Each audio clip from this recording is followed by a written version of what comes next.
So in our conductivity lab, what we did is we had 6 different solutions, some of which had ionic compounds dissolved in them, and some of which did not have ionic compounds dissolved in them.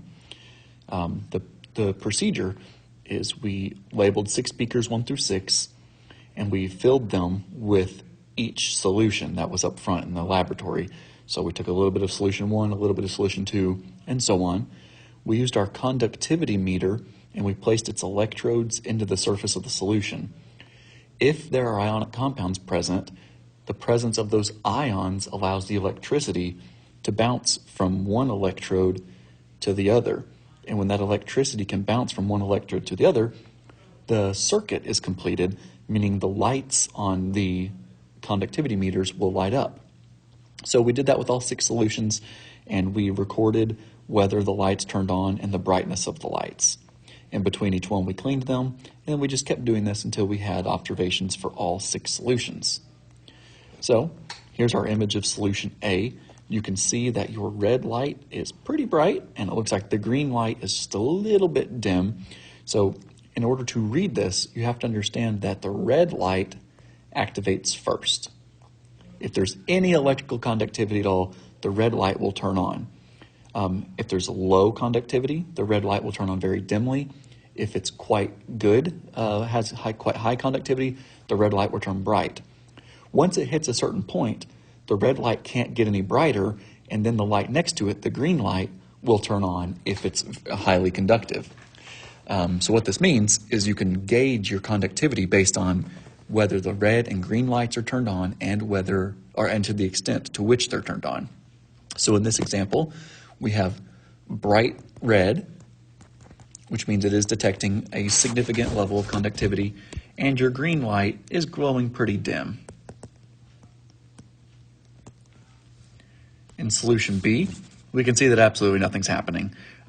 Neither red nor green light is on, so this would have no conductivity in solution B. In solution C, we can see that the red light is really, really bright, and it looks like that green light's pretty bright as well. Maybe not as bright as it could be, but it seems to be brighter than A. Solution D, again, we've got the red light really bright, the green light is bright. Let's jump back to solution C so we can compare them. It's a little bit hard to tell in the picture. Here's solution C, here's solution D. The picture's hard to tell, but in reality, we could tell that solution C's green light was still brighter than solution D's. So while this solution D is conductive, it's not nearly as conductive, or it's not as conductive as solution C.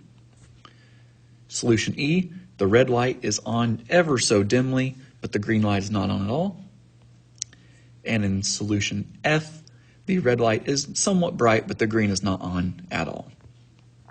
So on your paper, you had a table for observations, which I've gone ahead and filled in.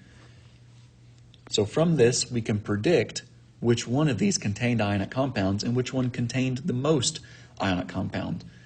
For example, beaker 1, the light detected some conductivity.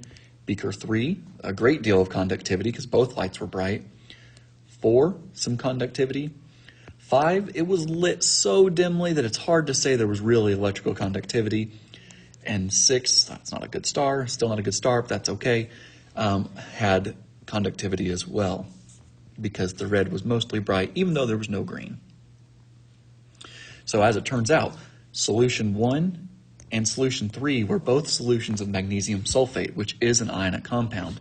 Solution 1 was dilute, meaning not much was dissolved in there, but solution 3 was concentrated. There was quite a bit of ionic compound dissolved in there, and that's why solution 3 lit up the conductivity probe better than solution 1.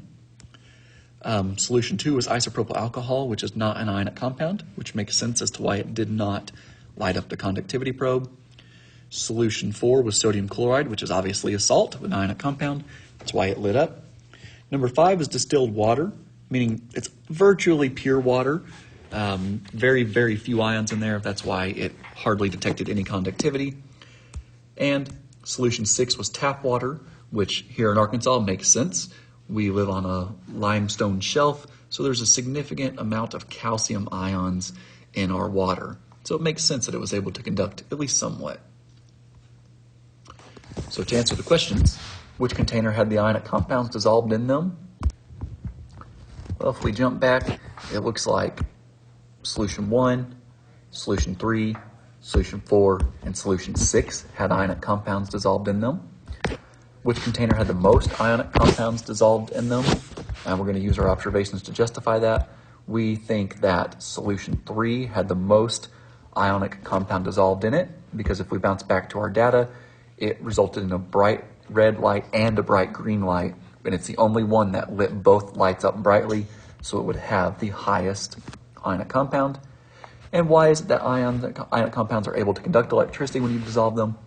Well, for example, with sodium chloride, when you dissolve that in water, you no longer have sodium chloride, you have sodium ions and chloride ions. Because electricity is just a flow of electrons, the electrons are able to flow, and as they encounter ions, that lets them bounce off of those ions onto other ions and travel through the solution.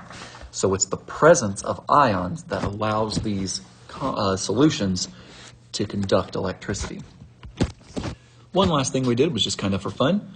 We hooked together a bunch of 9-volt batteries, connected them to a light bulb, and obviously when you connected the ends of our wires together, the electricity from these batteries were able to conduct and light up the light bulb. But what was interesting is when we placed this in solution C, even though this electrode here, let me switch to a different color, this, not electrode, but this end of the wire here and this end of the wire here aren't touching, even though they're in the same solution, there's electrons are able to bounce from wire to wire, which would then complete the circuit, lighting up this light bulb, even though the wires aren't connected.